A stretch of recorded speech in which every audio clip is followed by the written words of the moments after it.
குஸ்கா செய்கிறதுக்கு குக்கரில் எண்ணெய் ஊற்றிருக்கு, பட்டை, கிராம்பு, லவங்கம் அதெல்லாம் போட்டுக்கிறேன்.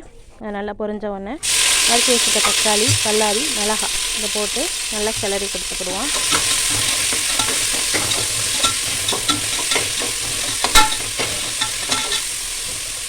ரெண்டு உப்பு போட்டு கிளறணும் அப்படின்னா வெங்காயம் வந்து சீக்கிரமாக வதங்கிடும்.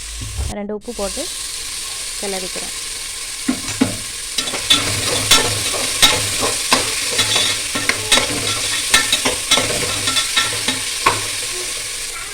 இப்போது நறுக்கி வச்சுக்க கொத்தமல்லி, புதினா, கருவேப்பிலை இது 3த்தையும் போட்டு ஒரு கிளறி விட்டுக்கிறேன்.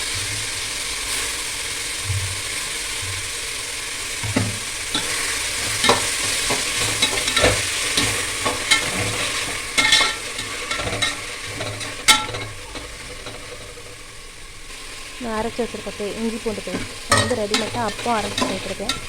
பாக்கெட்டில் சேர்க்கலாம் சேர்த்துக்கலாம். நான் ரெடிமேட் அரைச்சி சேர்த்தேன் அப்படின்னா டேஸ்ட்டு வந்து நமக்கு நல்லாயிருக்கும்.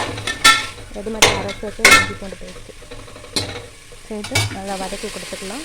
இப்போ தேவைக்கு ஏற்ற மிளகாத்தூள்,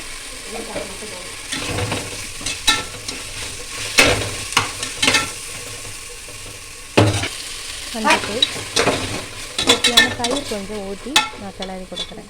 தயிர் ஊற்றினா கொஞ்சம் டேஸ்ட் அதிகமாக இருக்கும். இப்போது கரம் மசாலா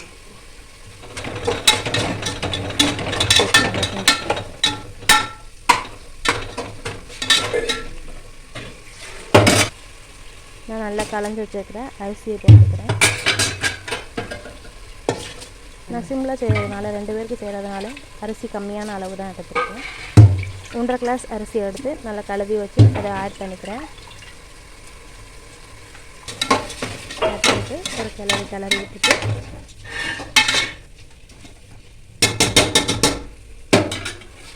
இப்போ 1.5 கிளாஸ் அரிசி எடுத்துருக்கிறதுனால 3 கிளாஸ் தண்ணி வச்சுக்கிறேன். கூட 1.5 கிளாஸ் சேர்த்து 3 கிளாஸ் தண்ணி ஊற்றி நல்லா கிளறி விட்டுக்கோங்க.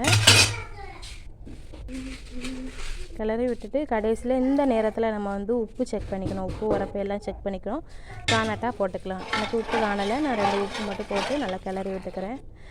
எங்கள் வீட்டில் நாங்கள் உரப்பு சேர்க்காதனால எல்லாமே கம்மியான அளவாக எடுத்துருக்கோம். நீங்கள் உரப்பு அதிகமாக சேர்த்திங்கன்னா கூட எல்லாத்தையும் ஒரு விசில் போட்டு 3 விசில் வச்சு எடுத்தோன்னா டேஸ்டியான குஸ்கா ரெடி.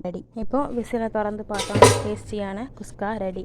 இப்போ கடைசியாக நம்ம நெய் சேர்த்தோம் அப்படின்னா வாசமும் கூட அழகாக இருக்கும், டேஸ்ட்டும் நம்மளுக்கு தூக்கி கொடுக்கும். அதனால் நான் நெய் சேர்த்துக்கிறேன்.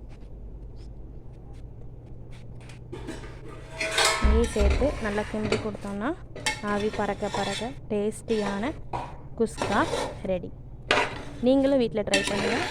நல்லா இருக்கான்னு பார்த்துட்டு கமெண்டில் சொல்லுங்கள். பாய் நண்பர்களே.